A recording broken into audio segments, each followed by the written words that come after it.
आप देख रहे हैं विन न्यूज। चैनल को लाइक और सब्सक्राइब करें।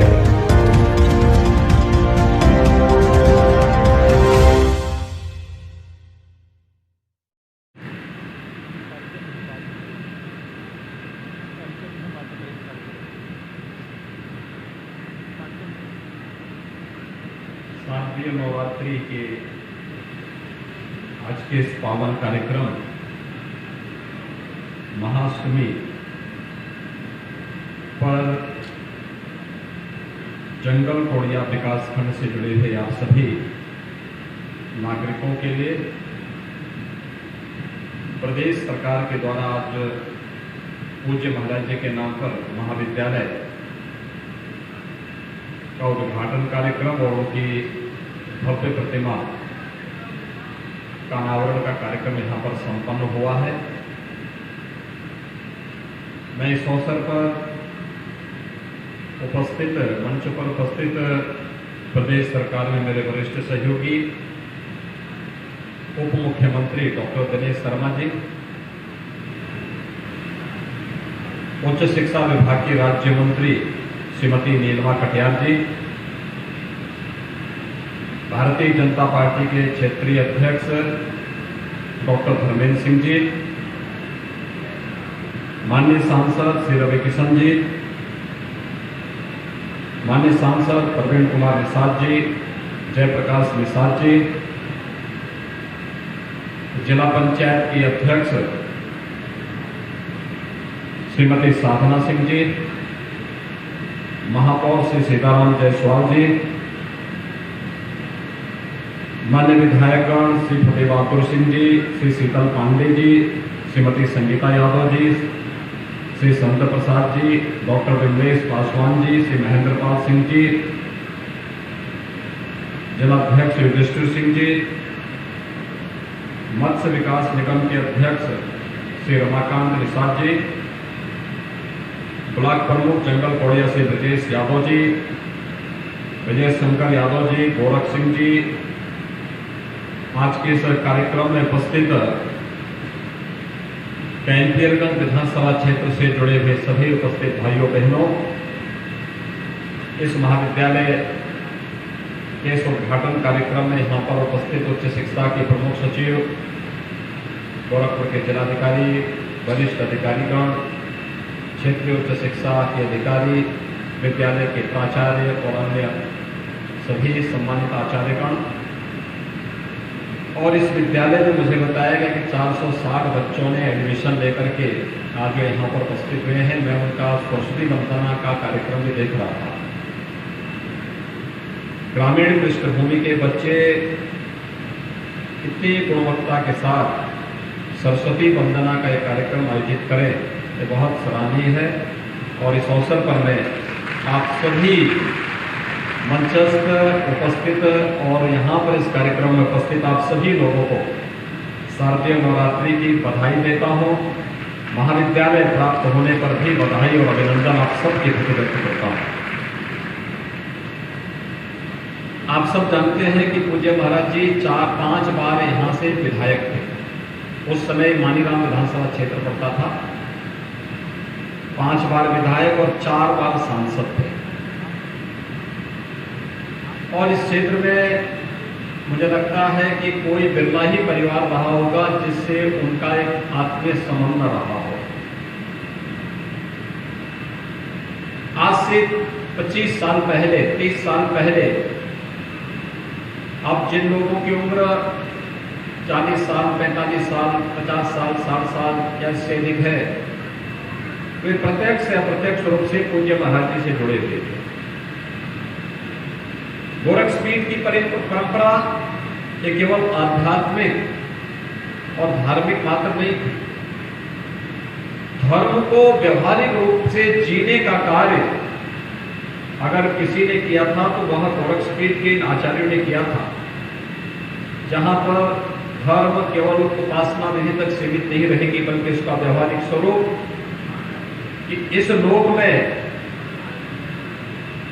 अभ्युदय की प्राप्ति की, यानी इस लोक में अभ्युदय की प्राप्ति के लिए यानी सांसारिक उत्कर्ष का मार्ग प्रशस्त करना, और आध्यात्मिक रूप से व्यक्ति की मोक्ष और मुक्ति यानी उसके जीवन की सफलता के लिए उसे हर एक क्षेत्र में अग्रसर करना, और ये कार्य निरंतर चलता रहा। वर्तमान में भी गोरखपीठ के द्वारा महाराणा प्रताप शिक्षा परिषद के माध्यम से लगभग 4 दर्जन शिक्षण प्रशिक्षण संस्थाएं संचालित हो रही हैं, जिनमें लगभग 50,000 बच्चे पढ़ रहे हैं। आज मुझे प्रसन्नता है कि पूज्य महाराज जी के द्वारा के नाम पर उच्च शिक्षा विभाग के द्वारा इस राजकीय डिग्री कॉलेज की स्थापना करने के साथ ही यहाँ पर इस सत्र में कक्षा संचालन का कार्यक्रम हुआ है और आज इसका भव्य लोकार्पण का कार्यक्रम हो रहा है। उच्च शिक्षा विभाग के मंत्री और उप मुख्यमंत्री डॉक्टर दिनेश शर्मा जी को, विभाग के राज्य मंत्री को, विभाग के सभी अधिकारियों को और कार्यदायी संस्था के साथ साथ यहाँ के प्रशासन, यहाँ के जनप्रतिनिधि, विधायक श्री फतेह बहादुर सिंह जी, सांसद श्री रविकिशन जी, इन सबको हृदय से धन्यवाद देता हूँ कि इन लोगों ने रुचि लेकर के इस कार्यक्रम को आगे बढ़ाया। आप सोचिए, जंगल कौड़िया महाविद्यालय और महाविद्यालय में पहले सत्र में कितने बच्चों का प्रवेश हो जाए। प्रवेश में भी मैं देख रहा था अभी यहाँ पर जो हमारे प्रमुख सचिव के द्वारा जो बात कही जा रही थी कि 373 केवल बालिकाएं हैं और 273 बालिकाएं और 217 बालक हैं, यानी बालिकाएं उच्च शिक्षा में बालकों से आगे हैं। महाविद्यालय में प्रवेश की हुई बालिकाएं इस बात का साक्षात उदाहरण प्रस्तुत कर रही हैं और किसी भी सभ्य समाज के लिए यह एक शुभ लक्षण है कि बालिकाएं तेजी के साथ आगे बढ़ रही हैं और जीवन के प्रत्येक क्षेत्र में आगे बढ़ चढ़ करके हिस्सा ले रही है। बहुत सारे क्षेत्र हैं जिसमें बालिकाओं को प्रोत्साहित किया जाना चाहिए, जैसे सेवा का, स्वास्थ्य का जो क्षेत्र है, बालिकाएं इसमें बहुत अच्छा काम कर रही है। हमारा नर्सिंग स्टाफ होता है, आंगनबाड़ी और आशा वर्कर के कार्य पद्धति को आप देख सकते हैं। गांव-गांव और घर-घर में जाकर के कोरोना कालखंड में सेवा का जो अनुपम उदाहरण उन्होंने प्रस्तुत किया वो अभिनंदनीय है। ऐसे नर्सिंग स्टाफ ने कोरोना वॉरियर्स बन करके, हेल्थ वर्कर बन करके जो कार्य किया, बेसिक शिक्षा में जो अध्यापिकाएं हैं रुचि से उस बच्चे पर ध्यान देकर के उसको आगे बढ़ाने का कार्य करती है। और हम लोगों ने इसीलिए जब उत्तर प्रदेश में पुलिस की भर्ती थी तो हम लोगों ने कहा एक क्षेत्र जो अब तक छूता रहता था, मैं देखता था 2017 तक उत्तर प्रदेश में 3 लाख की पुलिस फोर्स में मात्र महिला पुलिस केवल 10,000 थी। और भाइयों बहनों, हम लोगों ने अगले 4 साल के अंदर 20,000 नई बालिकाओं को उसमें भर्ती किया और अब 30,000 पुलिस पद हमारे पास केवल महिला और बालिकाओं का है, जो मिशन शक्ति के माध्यम से हर एक बहन और बेटी को सुरक्षा की गारंटी देने का कार्य कर रही है। और मुझे लगता है कि महिला सशक्तिकरण का इससे उत्तम उदाहरण और क्या हो सकता है कि आज हम यहाँ पर जंगल कौड़िया में जिस महाविद्यालय का लोकार्पण और जिस मूर्ति के अनावरण के इस कार्यक्रम में यहाँ पर शामिल हुए हैं, उन्होंने महिला शिक्षा पर विशेष ध्यान दिया। गोरखपीठ ने पहला महाविद्यालय महिलाओं का 1956 में स्थापित कर दिया, जिसे बाद में गोरखपुर विश्वविद्यालय को दान स्वरूप उपलब्ध करा दिया था। गोरखपुर विश्वविद्यालय की आधार बना। बालिकाओं का पहला इंटर कॉलेज 1950 के दशक में ही बन चुका था और उसके उपरांत आज भी आप देखते होंगे 4 दर्जन से अधिक जो शिक्षण संस्थाएं चल रही हैं। जितने बालक हैं उतनी ही बालिकाएं उन सब में अध्ययन कर रही हैं और जीवन के अलग अलग क्षेत्र में जाकर के वे सभी बालिकाएं समाज को नेतृत्व प्रदान कर रही हैं, समाज के जीवन में एक परिवर्तन लाने का कार्य कर रही है। और जंगल कौड़िया में महाविद्यालय जिसमें एक साथ 3 शाखाएं प्रारंभ हो रहे हैं, विज्ञान भी, वाणिज्य भी और कला भी। मुझे प्रसन्नता है उच्च शिक्षा विभाग ने यहाँ पर सभी शिक्षकों की तैनाती के साथ ही यहाँ पर अच्छी लाइब्रेरी बनाई है, अच्छा यहाँ पर उच्च शिक्षा विभाग ने क्लासरूम बनाए हैं, अच्छा इंफ्रास्ट्रक्चर तैयार किया है। और मुझे लगता है कि यहाँ पर इतना अच्छा, यहाँ पर कुश्ती हॉल भी बना है, ऑडिटोरियम भी बना है, और यहाँ पर एक बहुत अच्छा ऑडिटोरियम बन रहा है। मुझे लगता है ग्रामीण क्षेत्र में किसी भी महाविद्यालय के पास या शहरी क्षेत्र में भी इससे अच्छा कैंपस नहीं हो सकता है जो आपको जंगल कौड़िया में उपलब्ध हो रहा है। और इसलिए जंगल कौड़िया और कैंपियरगंज विधानसभा क्षेत्र से जुड़े हुए जनप्रतिनिधियों को और यहाँ के सभी नागरिकों को मैं हृदय से बधाई देता हूँ, अपनी शुभकामनाएं देता हूँ। याद रखना, श्रीमद् भगवत गीता भी शिक्षा के महत्व को स्वीकारता है। यद्यपि भारतीय मनीषा ने शिक्षा के महत्व को सदैव महत्व दिया है। और आज यहाँ पर उच्च शिक्षा का एक बड़ा केंद्र का शुभारंभ हो रहा है, जिसमें बालक और बालिकाएं एक साथ अध्ययन कर पाएंगे। उनके रहने के लिए व्यवस्था है।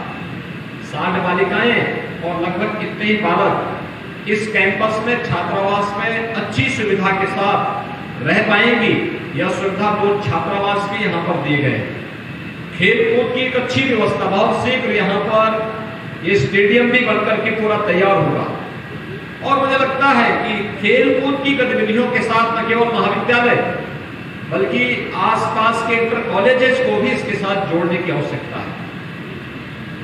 शारीरिक शिक्षा और कंप्यूटर के लिए भी यहाँ के प्राचार्य जी ने अपना प्रस्ताव भेजा था और शासन ने उसको भी अपनी स्वीकृति दे दी है कि बहुत शीघ्र कंप्यूटर और शारीरिक शिक्षा का भी यहाँ पर पाठ्यक्रम प्रारंभ होगा। बच्चे उसमें भी एडमिशन ले पाएंगे। ये जंगल कौड़िया का क्षेत्र तो हमारे यहाँ वैसे भी पहलवानों का क्षेत्र माना जाता था। खूब पहलवानी होती थी, गांव गांव में अखाड़े थे। और अब आधुनिकता में लोग उससे भूल रहे हैं। लेकिन याद करिए, अभी टोक्यो ओलंपिक में भारत के पहलवान स्वर्ण पदक जीत रहे थे तो सरकारें घोषणा कर रही थी कि हम इन्हें पैसा देंगे। स्वर्ण पदक पर ओलंपिक में राज्य सरकार 6 करोड़ रुपए उस पहलवान को देती है। रजत पदक पर 4 करोड़ देती है, कांस्य पदक पर 2 करोड़ देती है। इतनी अच्छी राशि दी जाती है इसलिए जिससे हमारे खिलाड़ी आगे बढ़ सके, प्रोत्साहन देने के लिए। और यहाँ पर आपको कुश्ती हॉल, अत्याधुनिक कुश्ती हॉल भी मिला है, ऑडिटोरियम भी मिला है इंडोर गेम के लिए, और एक अच्छा स्टेडियम भी आपको प्राप्त होने वाला है जो बहुत शीघ्र बनेगा, जो यहाँ के नागरिकों के लिए उपलब्ध होगा। मुझे लगता है कि अब हम लोगों को एक नई प्रतिस्पर्धा के लिए आगे बढ़ना होगा।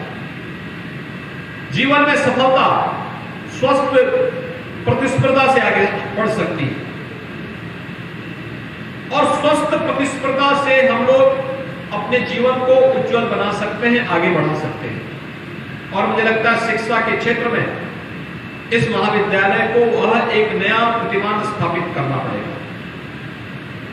नया विद्यालय है, नया महाविद्यालय है, नए प्रवेश है। शिक्षा का माहौल जिस प्रकार से यहाँ की टीम बनाएगी, जिस प्रकार की एक्टिविटीज यहाँ पर प्रारंभ होगी, रचनात्मक गतिविधियां प्रारंभ होगी, यह आने वाले समय के लिए न्यू बनेगी शिक्षा के लिए और इस पूरे क्षेत्र के लिए। और इसलिए एक बड़ी जिम्मेदारी यहाँ पर जो प्राचार्य हैं, यहाँ पर जो आचार्यगण तैनात किए गए हैं उनके ऊपर, और साथ साथ ये बड़ी जिम्मेदारी होगी यहाँ पर पहले वर्ष में प्रवेश होने वाले सभी छात्र छात्राओं के लिए। महाविद्यालय खुलते हैं प्रदेश में, हम लोग लगभग 77 महाविद्यालय खोल रहे हैं। हर एक महाविद्यालय में मुख्यमंत्री और उप मुख्यमंत्री एक साथ नहीं जा पाते, लेकिन यहाँ पर दोनों लोग उद्घाटन कार्यक्रम में नवरात्रि के दौरान आए हैं। आपके जीवन के अनमोल क्षण बनने जा रहे हैं। आपके प्रवेश के साथ ही उद्घाटन कार्यक्रम के साथ पाठ्यक्रम का प्रारंभ होना, और पाठ्यक्रम का प्रारंभ होने के साथ साथ परंपरागत पाठ्यक्रम को आगे बढ़ाने के साथ ही हम अन्य तमाम उन रचनात्मक गतिविधियों का केंद्र बिंदु महाविद्यालय को बना सके जो भारत और भारतीयता के लिए और आने वाले समय में एक छात्र के सर्वांगीण विकास के साथ साथ समाज और राष्ट्र के सर्वांगीण विकास का आधार भी बन सके, और हमें उस दिशा में नए दिशा में आगे बढ़ने की आवश्यकता है। दूसरा, लाइब्रेरी पर हर छात्र जरूर अटेंड करे। अपने परंपरागत पाठ्यक्रम के साथ साथ देश और दुनिया में क्या कुछ घटित हो रहा है, अगर इन गतिविधियों का केंद्र बिंदु आप अपने आप को बना सकेंगे अति उत्तम होगा। आपको आगे अलग अलग प्रतिस्पर्धा में यह सब उपयोगी साबित होगा, और इस दिशा में हमें कार्य किए जाने की आवश्यकता है। तीसरा, लाइब्रेरी को डिजिटल बना देना, और मैं चाहूंगा कि कोरोना जैसी महामारी को वर्तमान में हम लोगों ने नियंत्रित किया, लेकिन कब ये पलट करके फिर वापस आ जाए कोई भरोसा नहीं। सतर्कता, सावधानी आवश्यक है। स्मार्ट क्लास और ऑनलाइन क्लास के लिए राज्य सरकार ने, विभाग ने अच्छा काम किया, लेकिन हमें उस दिशा में ही आगे बढ़ने की आवश्यकता है कि कब ऑनलाइन क्लास को फिर चलाने की आवश्यकता पड़ जाए, उस दिशा में भी हमें सोचने की आवश्यकता है। आज गोरखपुर शिक्षा और स्वास्थ्य का एक हब बन रहा है। आदरणीय प्रधानमंत्री जी की अनुकंपा से 2016 में गोरखपुर में एम्स मिला। एम्स का कार्य पूरा हो चुका है। अगले 1 महीने के अंदर आदरणीय प्रधानमंत्री जी के करकमलों से गोरखपुर के एम्स का उद्घाटन होगा, और विश्व स्तरीय स्वास्थ्य की सुविधा गोरखपुर और पूर्वांचल के लोगों को गोरखपुर में ही प्राप्त होगी। फर्टिलाइजर का कारखाना 1990 में बंद हो गया, लेकिन आज फर्टिलाइजर का कारखाना आप देख रहे होंगे बड़ी सी चिमनी बन चुकी है, और फर्टिलाइजर का कारखाना अगले 1 महीने के अंदर बनकर के तैयार हो जाएगा। इसका भी लोकार्पण होगा। भव्य लोकार्पण का कार्यक्रम गोरखपुर की फर्टिलाइजर कारखाने का होगा। किसानों को समय पे खाद मिलेगी, और यहाँ के नौजवानों को रोजगार और नौकरी की सुविधा फर्टिलाइजर कारखाने में प्राप्त होगी। गोरखपुर में आयुष विश्वविद्यालय भी बन रहा है। गोरखपुर में महायोगी गोरखनाथ विश्वविद्यालय भी बन गया है। गोरखपुर में सैनिक स्कूल भी बन रहा है, और गोरखपुर में कैंपियरगंज में एक ITI का निर्माण हो रहा है। कैंपियरगंज में 2 इंटर कॉलेजेस का निर्माण पूरा हो चुका है। सहजनवा में एक पॉलिटेक्निक का निर्माण हो रहा है।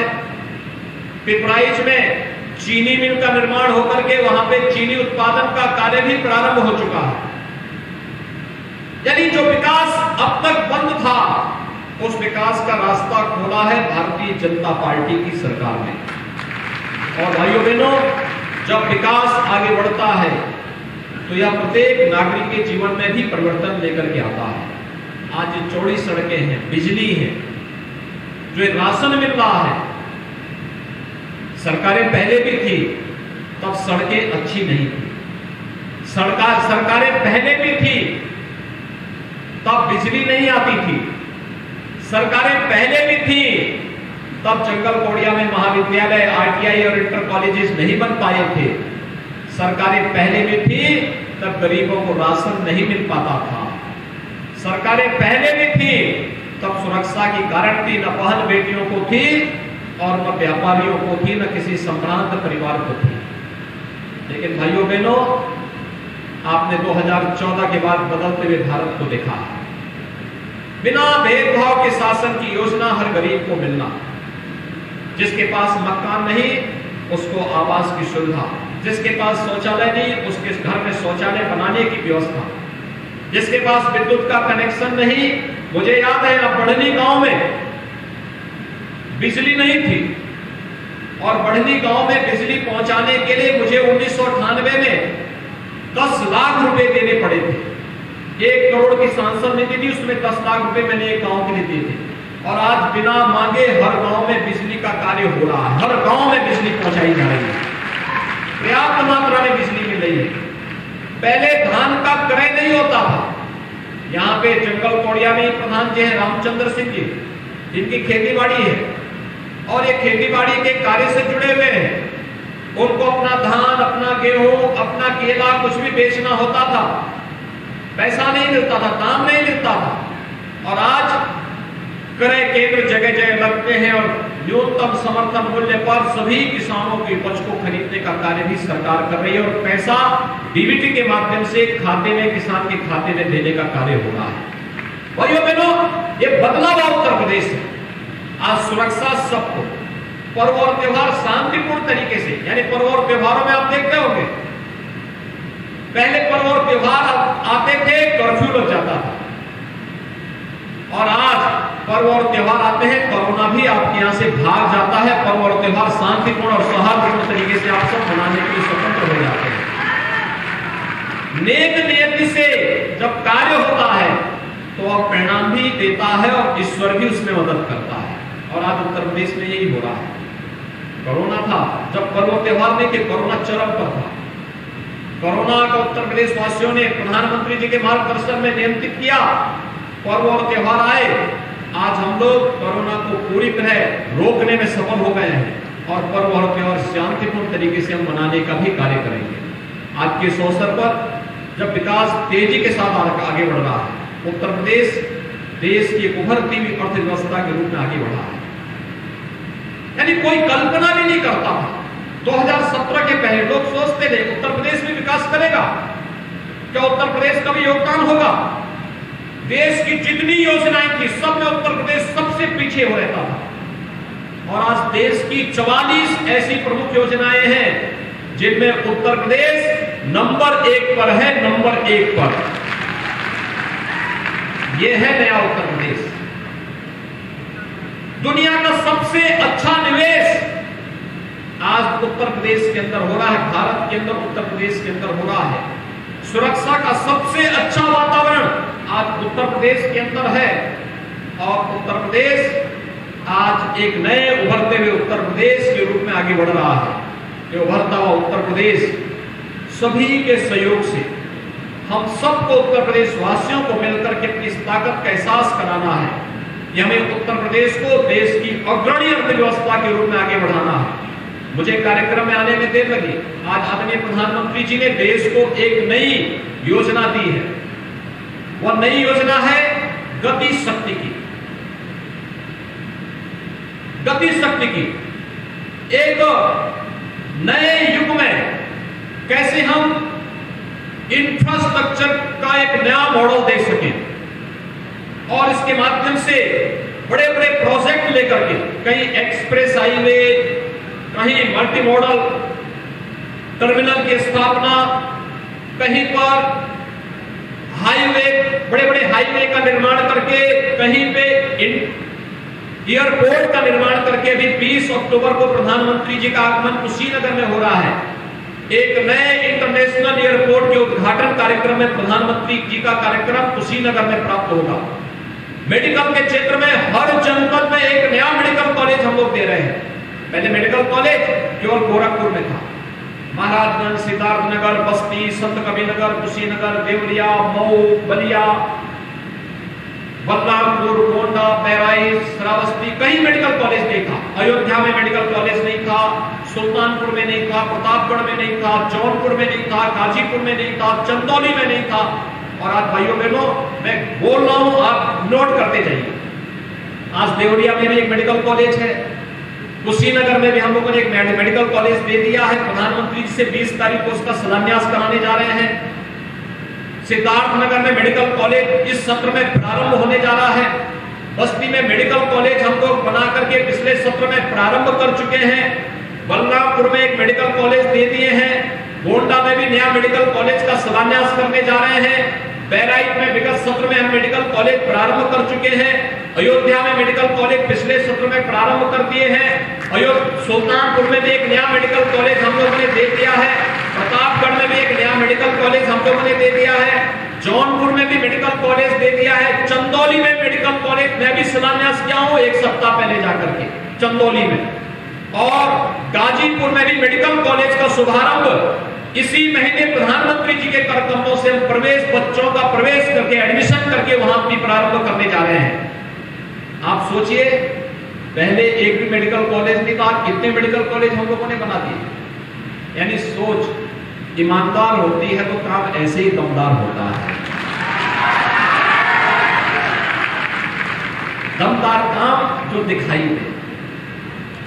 दमदार कार्य वह नहीं जो रवि किशन जी जोर से बोल करके बोल रहे थे, और उन्होंने दमदार अभिनय किया है भोजपुरी फिल्मों में, वो कोई संदेह नहीं। रवि किशन जी की फिल्मों को देखते हैं, फ्री में दिखाते हैं कि पैसा लेते हैं?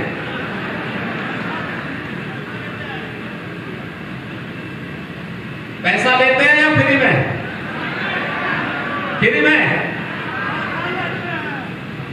लेकिन वे तो फ्री में बोल रहे थे मंच पे। उन्होंने जब मंच पे बोला तो उन्होंने यही कहा, बोलने का जब बैठे तो उन्होंने डॉक्टर दिनेश शर्मा जी को कहा कि जो बोला हूं इसका बिल आपके पास भेज दूंगा। लेकिन वे अच्छे कलाकार हैं, भोजपुरी के कलाकार हैं, और इसीलिए कलाकार रचनात्मक होता है।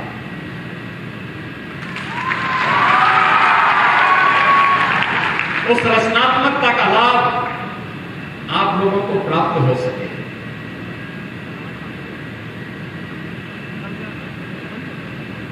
और उसका लाभ आपको प्राप्त हो, इस दृष्टि से हम लोगों ने यहां पर रवि किशन जी को सांसद के रूप में प्रत्याशी बनाया। आप लोगों ने अपना आशीर्वाद दिया, वे सांसद बने, आज आपकी सेवा कर रहे हैं, और इसीलिए मंच से फ्री में कह भी रहे हैं कि सोच ईमानदार तो काम,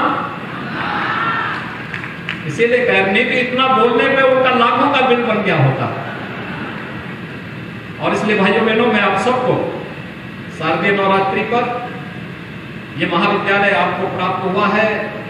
डॉक्टर दिनेश शर्मा जी और श्रीमती नीलिमा कटियार जी स्वयं यहाँ पर नवरात्रि के अपने अनुष्ठान को छोड़ करके आपके बीच में यहाँ पर उपस्थित हुए हैं। मैं इस अवसर पर उनको धन्यवाद देता हूँ, आप सबको बधाई देता हूँ। शारदीय नवरात्रि और विजयादशमी की मंगलमय शुभकामनाएं आप सबको देता हूँ कि आप सबके जीवन में इसी प्रकार की खुशहाली है। आप सबके प्रति मेरी शुभकामनाएं। धन्यवाद। जय हिंद। बहुत बहुत धन्यवाद माननीय, आपके प्रेरणादायी उद्बोधन के लिए। और अब अंत में मैं